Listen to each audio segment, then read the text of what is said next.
आज सुबह की शुरुआत ना सर दर्द के साथ हो रही थी और इतना सर दर्द हो रहा था कि सर फटने को तैयार था। लेकिन किचन में तो आना ही होगा क्योंकि टिफ़िन जो रेडी करना है बेटे का।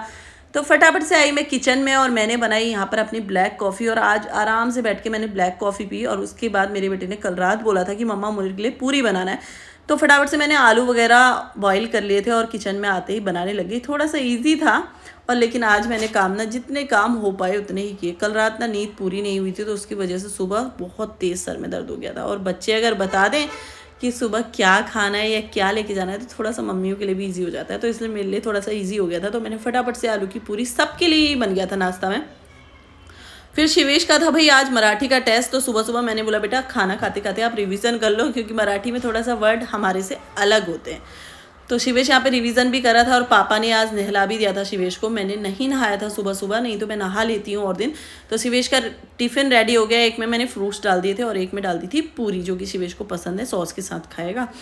तो बस पतिदेव ने नहला दिया था तो मेरा थोड़ा सा काम ईजी हो गया। लेकिन आज मैंने कुछ भी काम नहीं किया था, ना झाड़ू मारा था ना पोछा मारा था, कोई भी काम नहीं किया था। आराम आराम से, बस तबीयत ठीक नहीं थी तो सर में ऐसा लग रहा था चक्कर सा भी आ रहा है। और बेटा देखो फ्रिज में ना जाने 4-5 स्टिकर और चिपका के आ गया होगा। और शिवेश को रेडी किया फटाफट से क्योंकि स्कूल भेजना है। और आज मेरी बेटी अभी तक उठी नहीं थी यार, वरना रोज उठ जाती है। जैसे शिवेश को उठाने जाओ ना तो आवाज़ करता है शिवेश, तो उससे पहले शिवेश बोलने में वो पहले उठ जाती है। तो चलो आद्या तो उठी नहीं थी तो शिवेश को भेजते हैं स्कूल के लिए। और आज था फ्राइडे का दिन। इस बार सैटरडे को छुट्टी नहीं है क्योंकि फर्स्ट शिवेश की सेकंड सैटरडे और फोर्थ सैटरडे की छुट्टी होती है। तो इस बार सैटरडे को भी आराम नहीं होने वाला था। तो शिवेश को भेज दिया स्कूल और कहा बेटा अच्छे से टेस्ट करके आना। और फिर वहाँ से मैंने देखा कहीं आते तो नहीं उठ गई। कभी कभी ना डोर की आवाज़ से भी बेटी मेरी उठ जाती है, इतनी वो कान है ना उसके। जब तक स्कूल नहीं जाना है बच्चे ऐसे करते हैं। चाय लेकर आई थी, देखो आद्या मैडम उठ कर आ गई हैं और पापा ने यहाँ पर पपाया कट कर लिया कि मैं सुबह सुबह पपाया खाऊंगा। लेकिन बाद में पता नहीं क्या हुआ, कहने लगे चलो चाय और पूरी खाते हैं।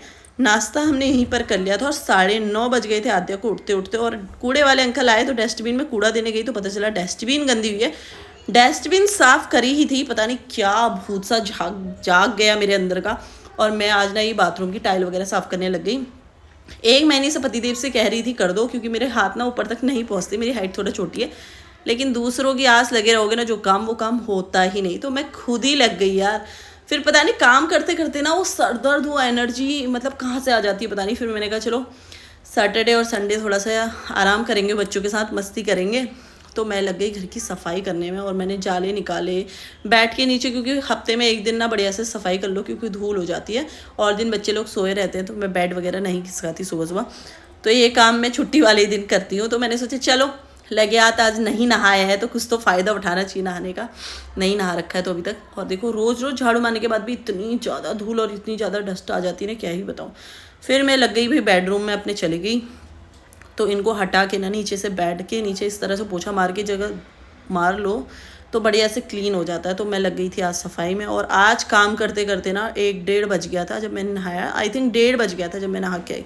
लेकिन खुशी इस बात की थी तबीयत ठीक नहीं थी और सुबह जो मैंने नहाया नहीं ना उसका ये अच्छा हुआ कि आज मेरे घर की चकाचक सफाई हो गई। और आद्या यहाँ एक सिरे से सफाई करते रहो ना, सच में आद्या बहुत टॉयज़ फैला देती है इधर उधर।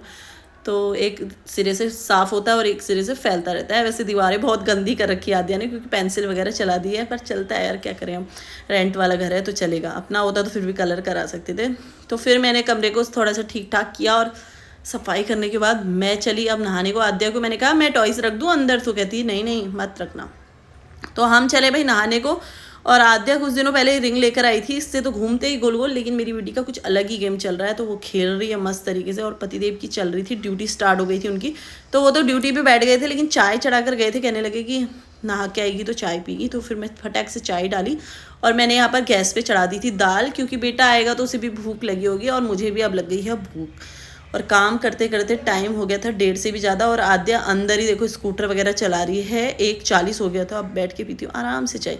और काम करने के बाद ना कोई चाय दे दे, सच में यार वो मतलब बड़ा अच्छा लगता है, बहुत आराम हो जाता है। लेकिन बैठने का टाइम नहीं है क्योंकि अभी खाना भी बनाना है। फिर मैं आई किचन में और एक गैस में मैंने दाल तो उबाली ली थी, तड़का लगाना है। और एक में चढ़ाया मैंने चावल।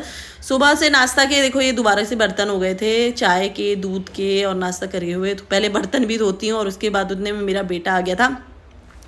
जैसे ही शिवेश आया, आद्या देखो दरवाजे पे चली गई थी प्यारी करने, क्योंकि उसको बड़ी याद आ रही थी। आज सुबह ना आद्या उठी नहीं थी शिवेश के जाते हुए, और शिवेश ने आते ही बोला मम्मा मेरा टेस्ट अच्छा नहीं हुआ, क्योंकि उसने देखा नहीं होगा क्या करना है और कुछ और ही करके आ गया था। चलो ठीक है। और उसके बाद बेटे ने जो टिफिन में फ्रूट्स वगैरह बचाए थे, पापा और बेटी ने मिलकर खाए। मैंने कहा बेटा पहले क्वेश्चन पढ़ लिया करो जब समझ में नहीं आता, और वैसे भी मराठी का टेस्ट था, थोड़ा सा समझ में नहीं आया होगा, बट चलता है, चलो छोड़ो जो भी है।